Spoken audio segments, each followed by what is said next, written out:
You reach out your hand to stop your toddler from pulling down a heavy glass lamp. You look them directly in the eye, assume your most serious, authoritative facial expression, and drop your voice to a firm, decisive no. You brace yourself for a flash of frustration or a submissive retreat. Instead, your child stares back at you for a split second and then bursts into a fit of pure, ecstatic, belly-shaking laughter. For parents, this exact reaction can feel like a direct psychological strike. It is incredibly easy to interpret this mockery as early defiance, a total lack of respect for your authority, or a sign that your child is willfully manipulating your boundaries. You get angry, you increase the volume of your voice, or you escalate the discipline, yet the laughter only intensifies, leaving you feeling entirely powerless. But what you are missing is the underlying cognitive data tracking inside your child's brain. Your toddler is not mocking you, and they do not understand the moral concept of disrespect. Today, we are dismantling the myth of infant defiance to look directly at the developmental psychology behind why babies laugh when we say no, and how to properly recalibrate your feedback loop to establish clear, stress-free boundaries. Welcome to Baby Mind Chronicles. We're decoding the hidden neural architecture driving everyday childhood behaviors.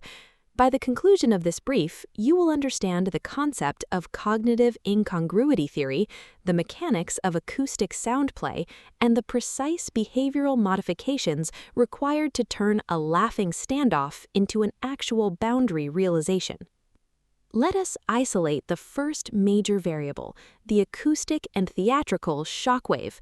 To a young toddler, 95% of daily human interaction is delivered in a highly predictable, melodic, low-intensity register. You talk about toys, you offer snacks, and you praise them in warm, rhythmic tones. When you suddenly switch to a stern no, your body language undergoes a massive, dramatic shift.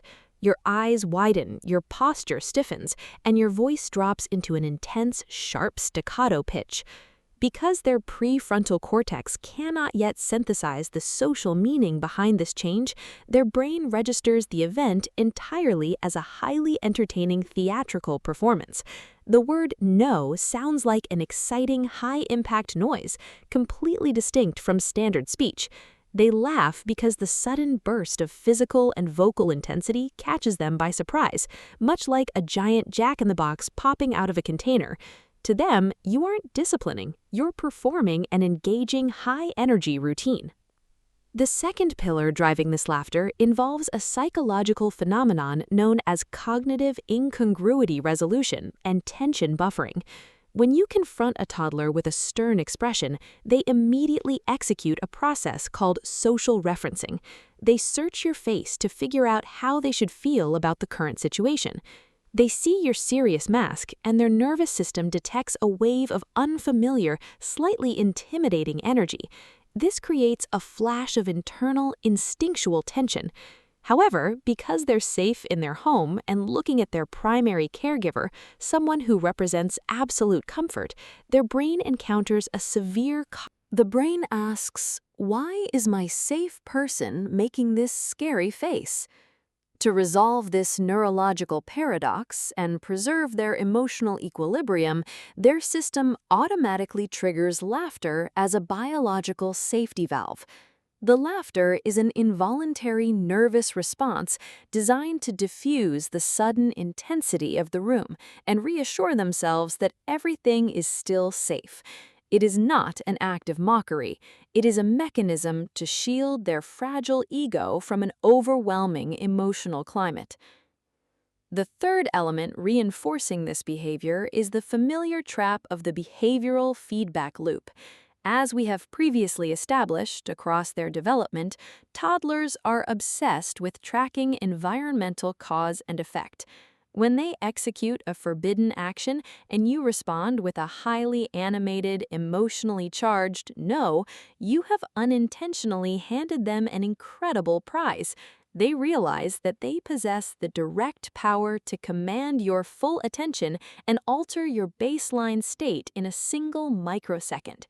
If your face turns red, or if you begin to lecture them loudly, you are confirming to their data loop that the word no is a highly interactive game with massive stakes. They laugh because they feel a deep sense of social mastery over the situation, and they will repeatedly return to the forbidden object simply to trigger that fascinating human reaction over and over again. To completely neutralize this loop and convert the moment into an actual boundary lesson, we must adjust our behavioral formatting using the Flatline Protocol.